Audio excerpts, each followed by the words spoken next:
Welcome to Neeraj sir class. तो basically आज हमारा टॉपिक है अर्थमेटिक प्रोग्रेशन। तो हम समझेंगे कि अर्थमेटिक प्रोग्रेशन क्या होती है और किस तरह से हम इसको रिप्रेजेंट करते हैं।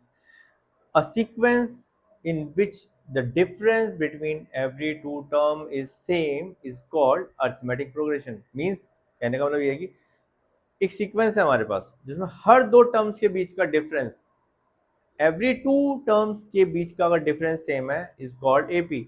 हम आपको एक एग्जांपल के थ्रू बताते हैं। सपोज करो आपके पास है 1 2 3 4 5 6 an A P 2 4 6 8 10 A P 5 10 15 20 is an A P. आप देख सकते हो हर दो टर्म्स के बीच का डिफरेंस है same, so this is called A P. तो अगर हम बात करते हैं इसको एक फॉर्मूले की फॉर्म में लिखने के लिए, अगर हमारे पास एक जनरल फॉर्मूला बनाते हैं इसका, तो क्या बनेगा। Suppose first term is a, उसमें हम डी ऐड कर देते हैं, तो second term is a plus d, a plus 2d, a plus 3d and so on. अगर हम बात करेंगे nth टर्म की, then a plus n minus one into d. आप समझ सकते हो कि nth term of this A P is a n is equals to a plus n minus 1 into d. This is your nth term. इस फॉर्मूले के through आप find कर सकते हो nth term of an AP. Either we can say that last term of an AP, where a is what? First term, n number of terms,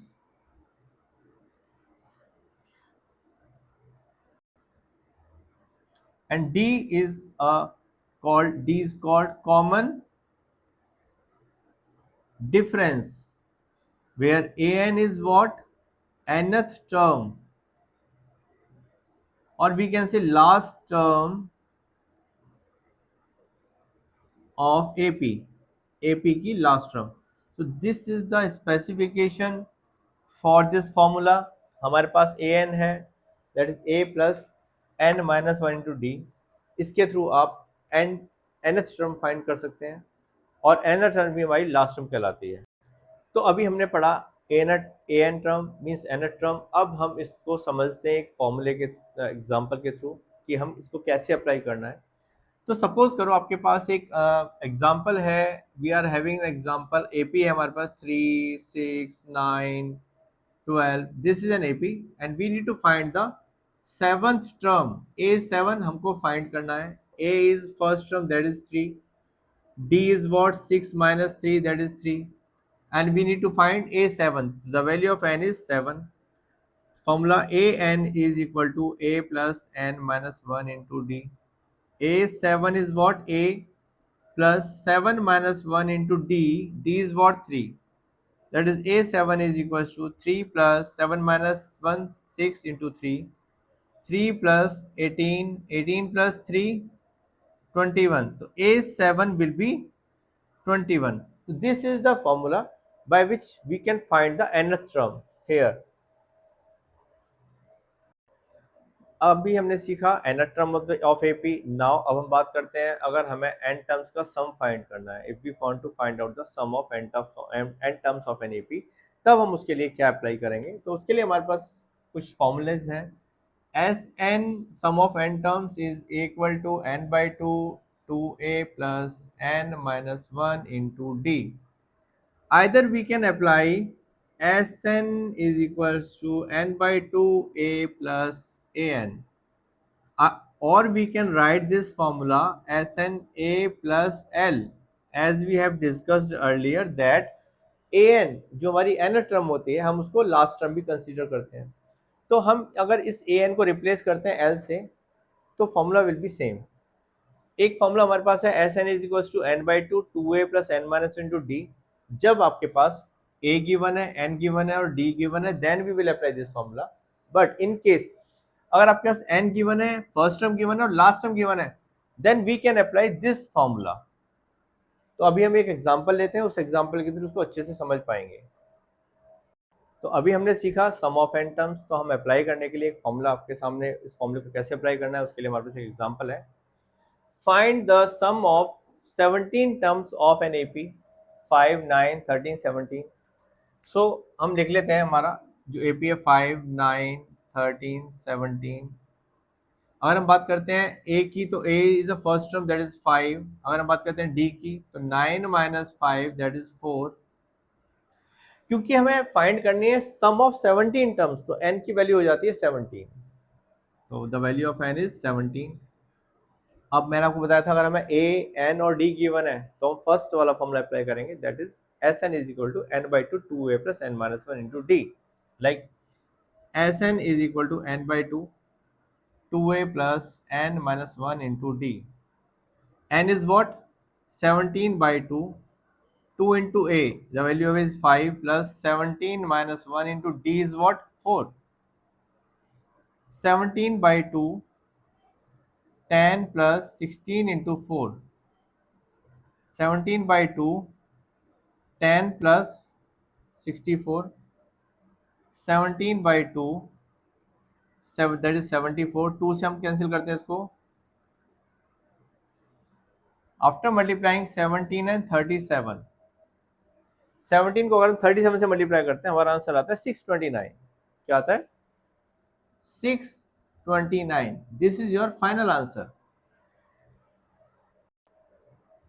One more example we are having that we need to find the sum of n terms. अगर the question is the find the sum of n terms of an AP whose 7 term is 30 and whose 13 term is 54.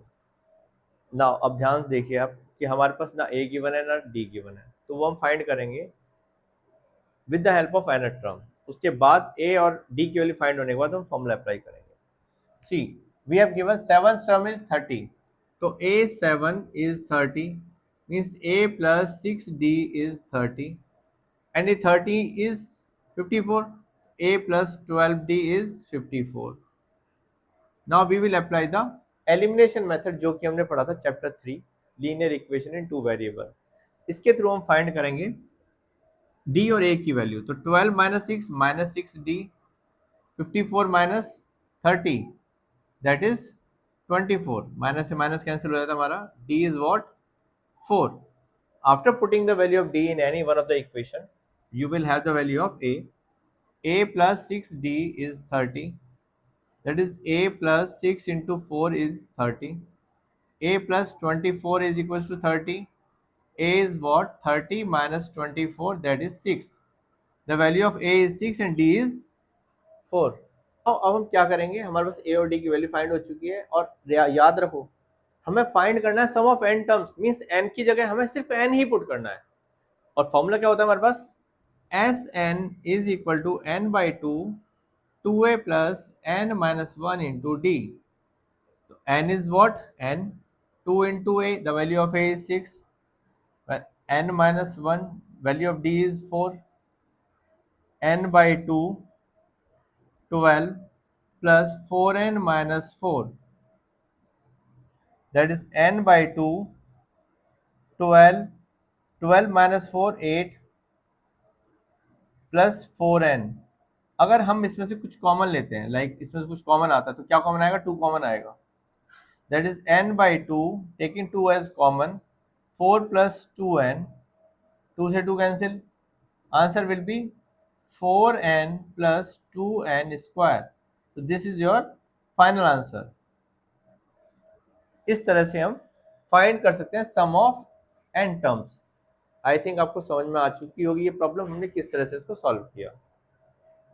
तो पहले हमने सीखा an term क्या होती है, उसके बाद हमने सम फाइंड करना सीखा। नाउ अब हमारा नेक्स्ट टॉपिक है कि अगर हमसे बोलता है क्वेश्चन कि हमें फाइंड करनी है 3 terms of an AP, 4 terms, 5 terms, तो हम किस तरह से उनको लेट करेंगे जिसके थ्रू हम आगे एपी को भी फाइंड कर पाए with the help of number of terms. तो अगर हम बात करते हैं 3 numbers, 4 numbers, 5 numbers of an AP, तो हम किस तरह से फाइंड कर सकते हैं? a minus D, a plus D, a minus 3d, a minus D, a plus D, a plus 3d, a minus 2d, a minus D, a plus D, a plus 2d। इस तरह से हमें numbers late करने होंगे जिसके through हम find कर पाएंगे number of terms of an AP. 3 numbers find करने हैं तो a minus D a plus D, अगर 4 फाइंड करें a minus three D a plus d, A minus D a plus d a plus three, मतलब जितना हम इधर minus करेंगे उतना ही हमें प्लस करना है। a minus two D A minus D a plus d a plus two D. तो इस तरह से हम 3, 4, 5 नंबर्स को चूज कर सकते हैं कोई भी नंबर्स फाइंड करने के लिए। अब हमारा नेक्स्ट टॉपिक है अर्थमेटिक मीन। अर्थमेटिक मीन क्या होता है, कैसे फाइंड करते हैं, इसके लिए हमारे पास कुछ नंबर्स होते हैं और उन नंबर्स के बीच में हमें एक 2, 3, 4, 1, 2, 3, 4 अर्थमेटिक मीन फाइंड करने होंगे। तो लेट अस सपोज कि अगर आपके पास 3 numbers if A B C are in A P, अगर A B C A P में है तो हमारे पास फॉर्मूला क्या होगा अर्थमेटिक मीन फाइंड करने का, b minus a is equals to c minus b. After arranging this, 2b is equals to a plus c. b is equals to a plus c by 2. This is your arithmetic mean. b is what? a plus c by 2. आप दोनों extremes को add करो, divide by 2 करो, then we can find the value of arithmetic mean. अगर हमें एक arithmetic mean find करना है, more than one arithmetic mean find करने हैं, उसके लिए हमारे पास डिफरेंट अप्रोच है जो कि अभी हम बताएंगे आपको। अगर बात आती है कि हमें मोर than one arithmetic mean find करने हैं तो हम कैसे फाइंड करेंगे, उसके लिए भी हमारे फॉर्मूलेज हैं। तो अगर हमें अर्थमेटिक मीन 1 फाइंड करना है, AM2 फाइंड करना है, AM3 फाइंड करना है, तो उसके लिए हमारे पास क्या अप्रोच है, AM1 is what, A plus D, AM2 is what, A plus 2D, AM3 is what, A plus 3D, AM4 is what, A plus 4D। और अगर ऐसे हम फाइंड करते जाते हैं, AMN means A plus N D, तो इस फॉर्मूले की हेल्प से हम कितने भी 2, 3, 4, 5, 6 अर्थमेटिक मीन फाइंड कर सकते हैं।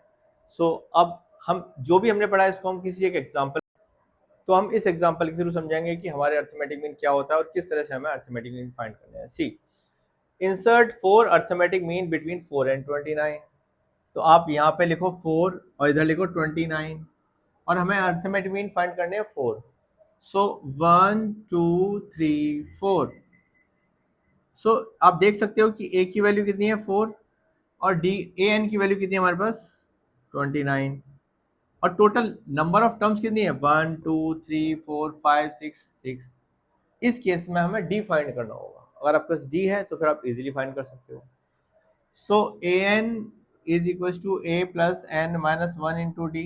ए n is what 29 is equal to a plus n, n is what 6 minus 1 into d, d we don't know, 29 minus 4, 25 is equals to 5d.